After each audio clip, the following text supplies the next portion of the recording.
Bienvenue sur F1 ITV pour le briefing du Grand Prix de Chine en compagnie de Gary Hartstein, notre consultant.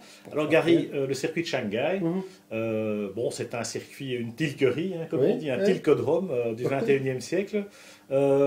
Sans rentrer dans des considérations géopolitiques, on peut quand même se rendre compte qu'il y a un gigantisme qui était voulu quelque part par les autorités, sans doute. Oui, c'est sûr. C'est pas tant la ligne droite qui est énorme, mais c'est les parkings. Hein, Oui. Les parkings. Et la taille de ces tribunes et ces bâtiments, cette Extraordinaire. passerelle-là. Oui, tout à fait.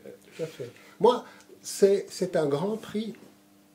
C'est un grand prix habituellement qui n'est pas parmi les favoris du personnel F1. Déjà, il faut aller à l'ambassade chercher le visa. Oui.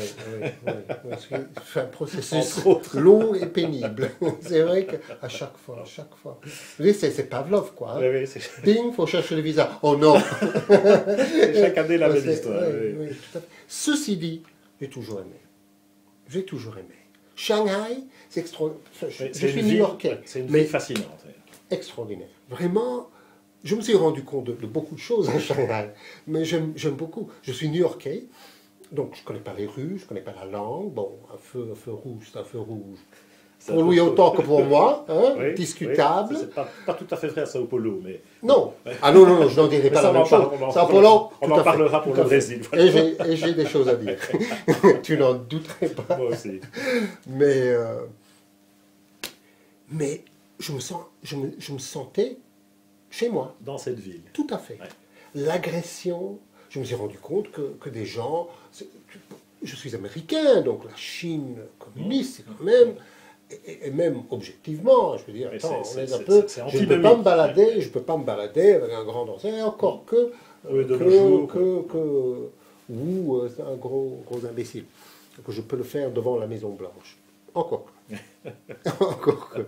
Non, mais mais attends, les gens, ils bossent, ils gagnent de l'argent, leur vie s'améliore tout doucement. C'est vrai que c'est très sensible, à Shanghai en tout cas. Ouais. Jusqu'où commence l'arrogance d'en demander plus, quoi. C'est interpellant. Pour les Occidentaux, c'est vrai que c'est interpellant. Et donc, on mange bien, c'est chouette. Et puis ça fait 10 ans qu'on y va quasiment, 9 ans je crois. Ouais. Donc on voit aussi l'évolution. C'est très Tout sensible par rapport aux premières années. Non, moi j'aime beaucoup. Même si la F1 n'est pas rentrée encore dans la culture chinoise, et on voit bien que voilà, le public est quand même relativement clairsemé par rapport au potentiel de la ville.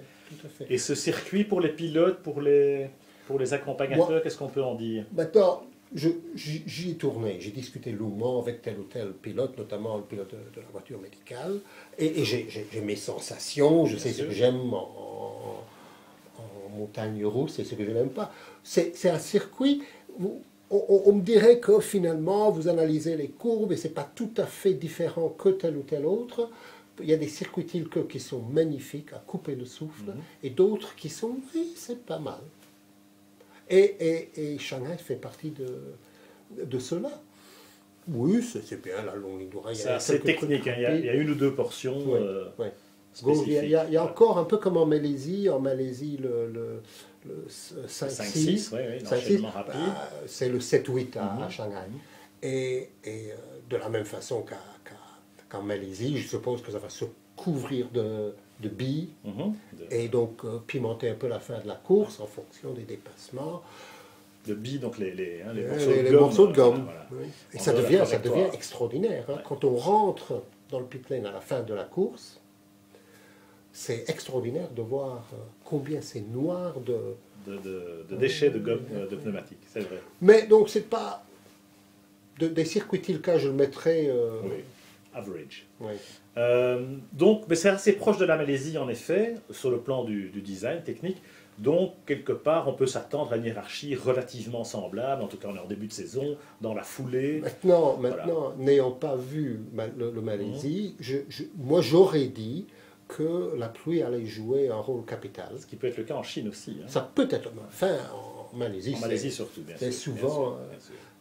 Alors l'an passé, on a eu Rosberg avec la Mercedes, quand même. C'était étonnant. C'est la seule fois où elle a marché et Nico a bien saisi l'opportunité. Là, on voit que les Mercedes arrivent et montent en puissance. Si elle nous refaisait le coup à Shanghai... Tout à fait. Bon, voilà ce qu'on peut en dire, en tout cas, pour ce Grand Prix de Chine. On ne va pas être plus long ou plus... On ne va pas sombrer dans le bavardage, on vous rassure. Mais pour chaque Grand Prix, je pense qu'on aura plein de petites histoires à partager avec vous. Et puis on se retrouve évidemment dès lundi pour le débriefing du Grand Prix de Chine avec Ziv Knoll cette fois.